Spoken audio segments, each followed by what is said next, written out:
Estudo Bíblico 6.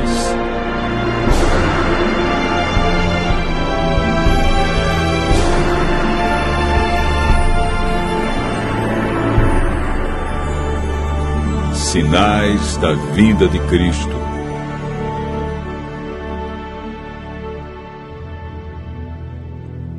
Estando com os discípulos no Monte das Oliveiras, Jesus ouviu deles a seguinte pergunta: que sinal haverá da tua vinda e da consumação do século? O mestre, então, enumerou vários sinais indicadores do seu retorno à terra. Alguns sinais destes apresentados tiveram cumprimento inicialmente em Jerusalém e serviram como maquete ilustrativa dos acontecimentos do fim. Outros sinais, porém, estão se cumprindo agora, em nossos dias. Todos os dias lemos e ouvimos nos jornais, rádio e televisão inúmeros acontecimentos. São várias as tragédias: terremotos, chacinas, roubo, enganos, crianças abandonadas, doenças, fome, guerras. O que diz a Bíblia sobre esses acontecimentos?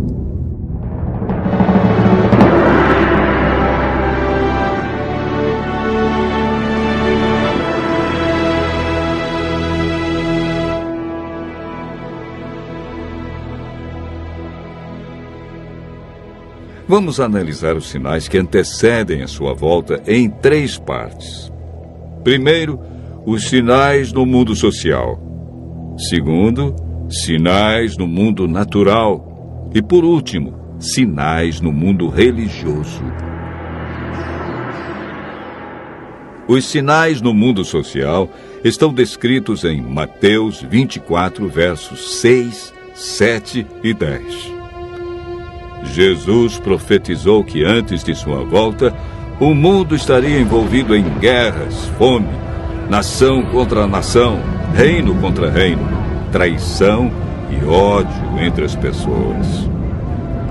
Na segunda carta de Timóteo, capítulo 3, versos 1 a 5, nos fala de tempos difíceis. Desemprego, fome, pessoas egoístas, avarentas, pessoas blasfemando de Deus, filhos desobedientes à paz, homens sem domínio de si. Esses sinais no mundo social são provenientes da obra de Satanás e não de Deus. Na segunda parte do nosso estudo, falamos a respeito dos sinais no mundo natural. Mateus 24, versos 7 e 29, fala de sinais que estão acontecendo e que já aconteceram. No dia 19 de maio de 1780, o sol escureceu. Esse dia ficou conhecido como o Dia Escuro. Na região leste dos Estados Unidos, tão densas eram as trevas que as lamparinas foram acesas ao meio-dia. A lua, embora fosse cheia, negou-se a iluminar. A ciência não conseguiu explicar esse fato sobrenatural, mas a Bíblia o apresenta como um dos sinais que antecede a vinda de Cristo. Em 13 de novembro de 1833, ocorreu uma deslumbrante queda de estrela jamais vista. Esses sinais já se cumpriram uma vez, mas antes da vinda de Jesus se repetirão com maior intensidade.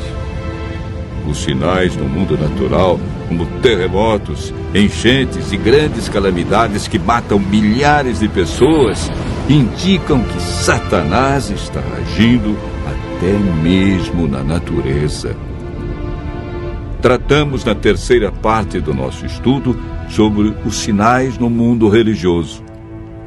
Mateus 24, versos 4 e 5, fala sobre o engano religioso que haverá no tempo do fim. Mateus, capítulo 24, verso 11, refere-se ao aumento das religiões. Somente no Brasil existem mais de 1.500 religiões cristãs. No mundo, são mais de 35 mil religiões cristãs. Jesus afirmou também que antes de sua vinda, os falsos cristos e falsos profetas operariam sinais e prodígios. Mas o que fazer diante de tantas religiões? O conselho de Jesus é claro.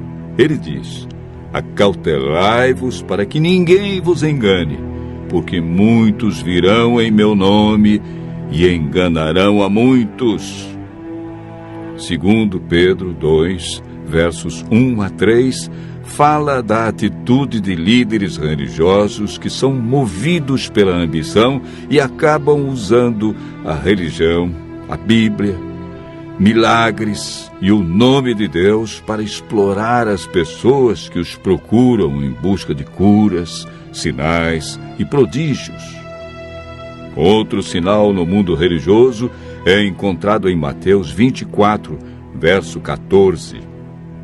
Apresenta o sinal de Deus, que indica que o fim realmente chegou. Esse sinal é a pregação do Evangelho do Reino em todo o mundo.